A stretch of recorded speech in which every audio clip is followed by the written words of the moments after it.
material. They got a good way they sit and stuff like that. I was like, man. And because, you know, now my age of where I'm at and people that I have company with, I got to have more versatile stuff. I can't be, you know, I love the evolution of how I had to learn how to dress differently, but still feel clean. Right. You gotta get some new headphones today, because this can't, I'm not with my husband, like a grown black man walking around with these orange bits in his locks. Boom. Okay, so introduce yourself, which includes name, relationship status, and how long you guys have been together. Hi, my name is Ryan Martin. I'm Cleo Martin. We're married. And we've been together for 4 years. Married for 4 years. Yeah, married Going for on 4 years. 5 years in September. Yep. What about the other side? You only know one side then. What's wrong with my There we go. Okay. No, I just had to like talk to your locks. That was me talking to them. I was like, come on guys, let's pull it together. And they responded. They were like, yeah, you're right. Thanks for getting this orange stuff out of us. We appreciate you. I was like, no problem. Stuff I put up with. What's the questions again? How did you guys meet? It was in church, and As children, I was 15, he was 16 years old, and it was a church event, Sunday school convention. Sunday school convention, and I was spending the night at my cousin's house. And, who I also knew because I went to elementary school with his cousin. And his mother comes in and says, y'all are going to Sunday school convention. Right, Mama told them basically. And it was like, oh man. Well, he was not all the way sad. When he got there, he was happy. Well, I didn't know at the time because when I got there, we arrived late. And we sat down, and I noticed the lady up front. She turned around. Well, so my friend and I, who I was there with, we were sitting up in the front because we were just high achievers in life. So we were sitting up in the front, and when him and his cousin came, I can't remember if y'all like whisked or if he like. We were a few. I think we were just aware and alert with life. So I noticed his cousin got, you know, seated, and my friend and I, we looked back and we was all like, hey, you know, and I was like, oh, I don't know. When we turned back around, I was real distracted. I was just like, who is that with his cousin? Like, who is, or I didn't know you were his cousin at the time. I just knew you were there. So from my perspective, you know, I'm sitting in the back of the church, and I'm weird, like, you know, I see this light shining through, and you know, they had these stained glass windows, and just sometimes when you see the shadows and where the light shines on, I saw like a light that was shining where she was sitting at. She was just sitting in the light part of the church, but this is back when I was writing poetry, so it just seemed all too, you know, like, what's that about, you know? And so then later on afterwards, after everything was said and done, it was time to go, but our rides were late. It seemed like. Well, we were getting picked up because we were still kids. Yeah. So we were just joking around. And my friend and I, we were actually carpooling together, and then of course they came together. But it seemed like coincidentally, both of our rides were just arriving late. I don't know. Maybe I don't know if we manipulated that as kids. You know, when you don't tell your parents that it's over because you're trying to hang out a little longer. It might have been that. I don't know, but. I wasn't expecting to, you know, meet the love of my life at church that day. You know, I was just being obedient, and so I didn't even know that's what that was at the time. I just noticed that she was laughing at a bunch of my jokes. It was so funny. I wasn't even making jokes. He was hilarious. That's when me. you know you were a comedian. I was just like, oh my gosh, why is he so funny? So. It was cool. It was a real friendship kind of chemistry that initially kicked off for us. And it worked with regards to the four of us, his cousin, my friend, myself, and him. We felt like, wow, we could do this again. We can hang out again. And so we did. As kids talking to their parents, telling them that they met some friends in church, they were really cool about us hanging out again. So we ended up doing game nights and more hanging out. And yeah, we were actual friends. Or how do you think that God has been influential in your relationship? Definitely the guide of our footsteps, because as 15, 16-year-old kids, falling into the love that we were falling into, it was not godly. You know, in terms of everything that we're supposed to be doing, we were not always doing. And I just have to say, God had his hand on every step of the way, because there was a purity in our love, even though we were falling, you know, to temptation often. It was truly a purity, because we paid attention to the fact that we were friends. We paid attention to the fact that we absolutely had common interests in poetry and in music, and he taught me a lot about, you know, music in general, but it was a bond, and we just recognized that it was something more than just a physical thing, or like, I guess, just some teens like in puppy love. It was not coincidental. So many parts of our family members knew each other. So were you guys just, have you been together since high school? Like, it started when you were 15? Started when you were 15, and then it just, you know, happened. That would have been cute, but no, it was not that at all. No. I don't think it was supposed to be. You're right. Just knowing how life is. Oh, sorry. Knowing how life is, and you kind of live it for the first time every single day. Yeah. So to know that we would be here right now wouldn't have been possible and wouldn't have been practical for us to achieve what we've achieved so far. So everything that led us here is, you know, our history, our past, the ups, the downs, the worst parts of it. And I think that the real faith in it is seeing it through to the end. Mm-hmm. More so than focusing on what happens in the middle of it. You do the best that you can all the time, and that's what leads you, is doing what's best for the situation, and always having that like a heart of service, no matter what you're doing, no matter what time it is, no matter where you're at, in any room or any arena. Always being that consistent person and having that same integrity every day, trying to be better than you was before, and centering yourself on God is what you can do to singularly focus all of those things that make you into the person that you need to be, not just for yourself, not just for your spouse, but for the rest of the world. Yeah. It's required to have God centered in the midst of it all, because sometimes you really don't feel like it. Sometimes you don't have it in you to try and do better than what you did the day before. And it really is truly that moment where you have to turn introvertedly and seek God, renew your mindset, and just allow him to pull you out of whatever that dark place is. So, yeah, born identity. And Ronaldo. Yeah. If you don't look fast enough, you would say that was Arnaldo. Apostle Mark T. Jones often puts an emphasis on marriage being funerals for each individual, meaning that you are dying to your selfish motives and desires. Can you guys explain that more, or what that means to you? Yeah, I would definitely say that the coming of age that happens is something that does make you a new person. Like, you have to force yourself outside of comfort zones that keep you feeling safe and secure.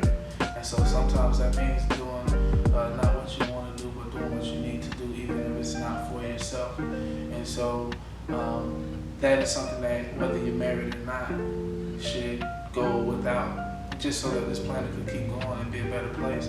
Everybody has to have that, whether you're in a marriage or whether you're not in a marriage. And so That's one of the things that we all need to arrive at, is that selfless act like Jesus Christ. Because ultimately they said about him loving, you loving your wife as he loved the church, and that's just how we have to treat everything. We can't. What do they say? Love. What do they say? Love things, and I don't know. I can't think of the metaphor, but basically it's like not being so materialistic and stuff. Not thinking of your time as a quantifiable amount that you have to split and divide into. Like you could divide by 2, like you could really do math with God's math and understanding His timing and everything. So yeah, you have to definitely just be in the moment and do what is asked of you. And you know what that is. Everybody knows what that is. It's when you go look in that mirror at the end of the day, you know if you were being selfish. You know if you were being honest. You know if you were being scared, and that's why you reacted. And so having that moment to where you could be alive another day to fix that and go back into it and not be selfless. Not be selfish and then choose to be selfless. It's a learning moment that we have to do every single day, at every single moment, turn by turn.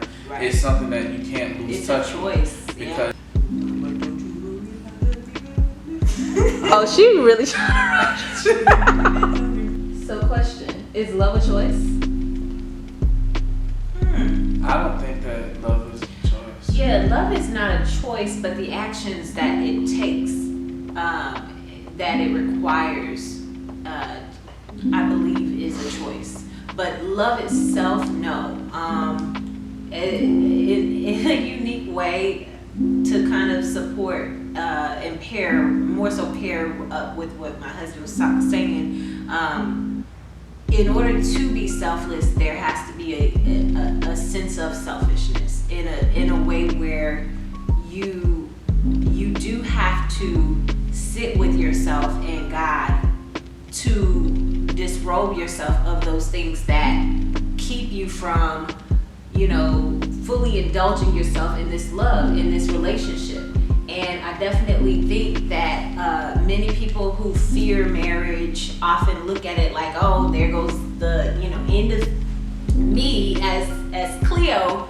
But in order to be the best wife I can be, the best friend that I can be, the best mate and partner that I can be, I have to allow God to make me the best me for me first and foremost.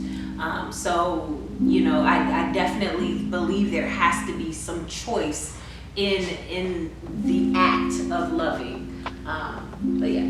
I think that if we're talking about love and how the act of love even started, and the fact that it exists, we have no control over it. No say. That's right. God's. Right. Correct. God is love, so we have no choice but to love, because we was loved first before we even choose not to love. So we have to choose not to love before we could choose to love. Correct. So in that sense, like it's not necessarily a choice if you are really being honest with yourself. But it all requires honesty. You always have to make yourself humble and just be open and honest. No matter what your endeavors are, no matter what your intentions are, you have to be open and honest with yourself, because that's the only way you can really talk to God. Because you're not going to get real good feedback if you're lying to God. It's going to be a relay. Like it ain't even going to be feedback. It's all you that you hearing. It's going to be fast feedback. It's like, people say crazy stuff sometimes. And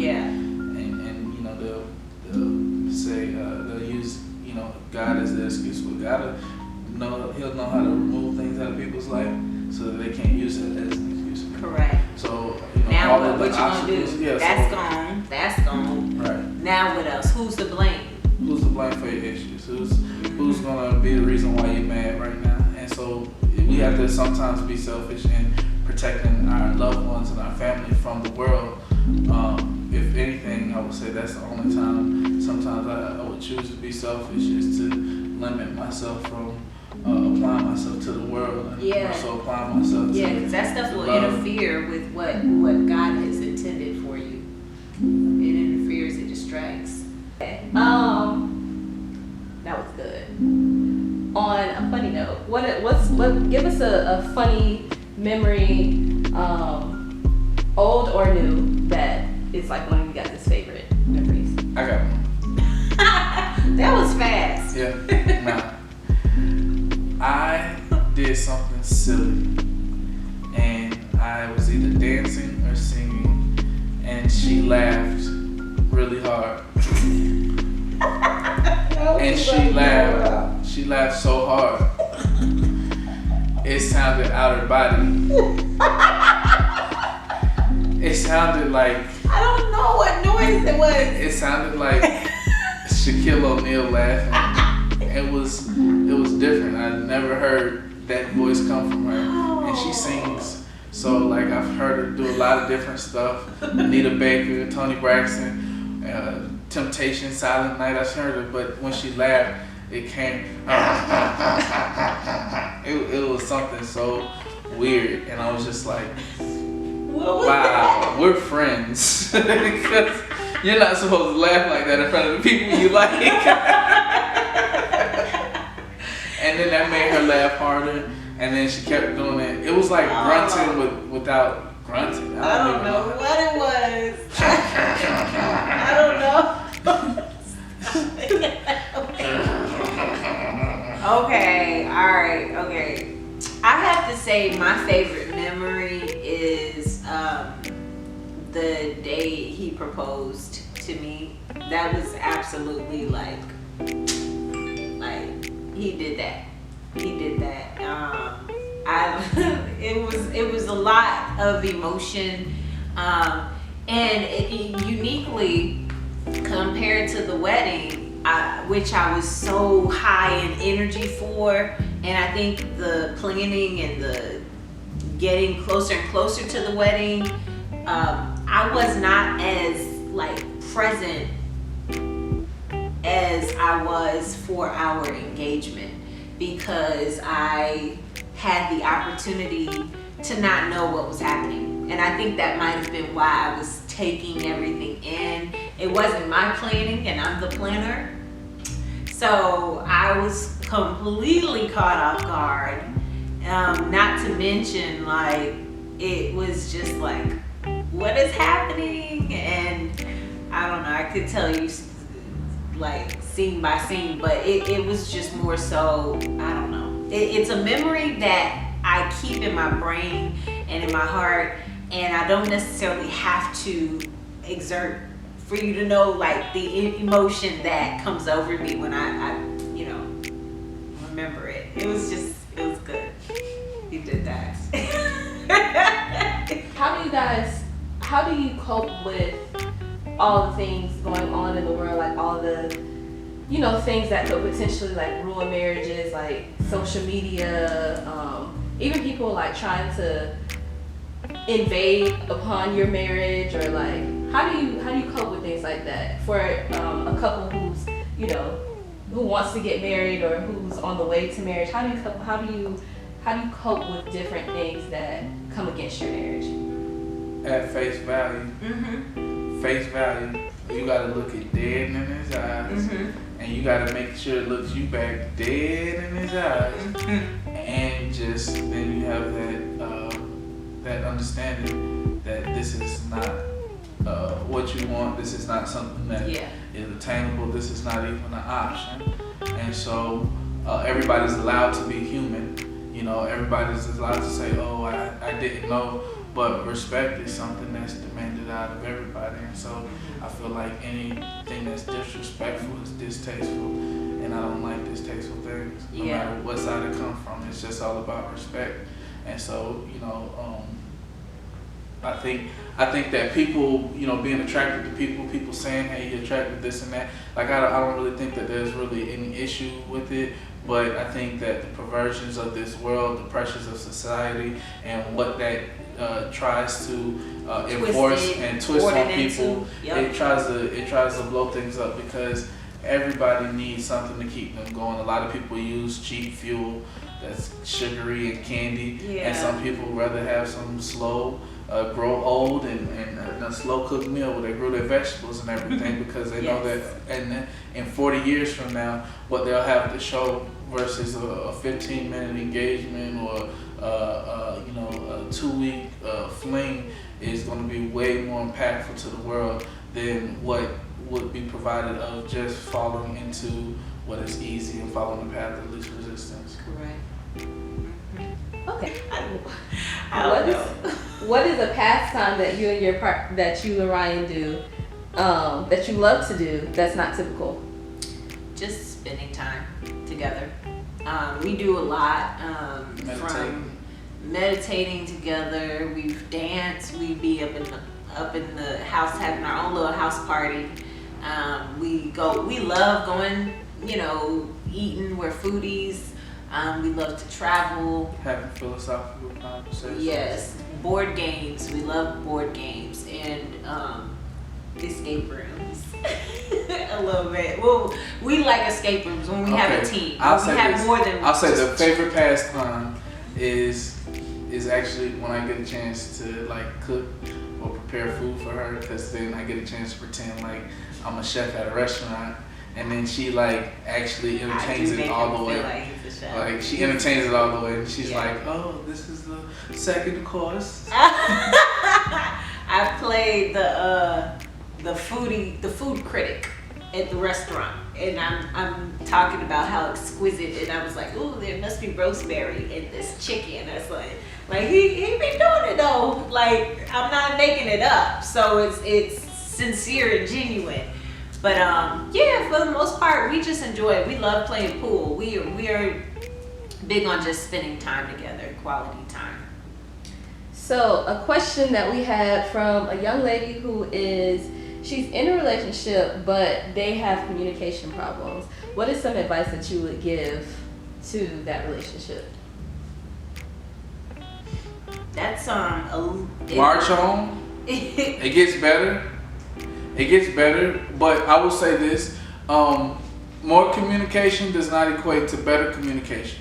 Yeah. So basically, more information being blurted back between both parties when no one's listening is only going to create a bad feedback signal that does not sound good, and it's not going to be entertaining to any party. And so, for things to be fair, I think that less communication should be taken as better communication until communication is better and can support the volume. So the better you get with communication, I feel like the longer you get a chance to talk or have a perspective. But if neither person is making sense to each other, then it's not just on the listener to respond. It's more so on the person who is speaking, and have you prepared something to offer the other person to keep them engaged in whatever it is you're trying to what to eat, what to wear, who said what, how what was said. As long as you still are always asking questions and going back and trying again to understand whatever the failure in communication was, you'll get better at it. Just understand that it's going to always happen, and every year after year you'll find new things to improve. I was going to say it was a little tricky. This is probably why I didn't do great on certain tests, because Ryan nailed it. Like I was like, I need more information. But I think in a general sense, I would encourage the person, and it's gonna sound funny saying, "Oh, talk to your partner," especially when they're having issues talking. And I would probably try to encourage her to do some creative things like write a letter, because sometimes people will, when it's a static moment and you are writing out your thoughts, it gives the other person an opportunity to have a static moment to read and receive the information without interjecting, without forming an opinion, and interrupting the other person, and creating more domino effect of a painful situation. It might be just a disagreement that could easily turn into a huge argument. So I would encourage her first to start with writing a letter, or just go into a space of gratitude. That's the second thing I would encourage. Going into a space of gratitude helps to pull anybody, just about anybody. I don't know, maybe there might be 1% out there, I don't know, but who can say this exercise does not work. But when I cannot communicate with my husband, or feel like I cannot, I have to step away, and I literally just sit with myself. Sometimes I'll write it out, sometimes I'll just sit and think it through, but I tell myself, okay, what are the things that I am grateful for?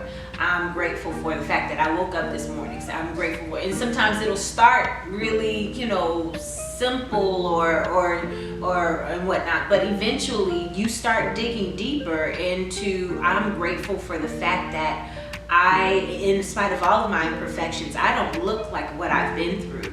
I am grateful for the fact that I have a job. I am grateful for, like, you start looking at your whole situation, and just your entire moment of frustration dissipates.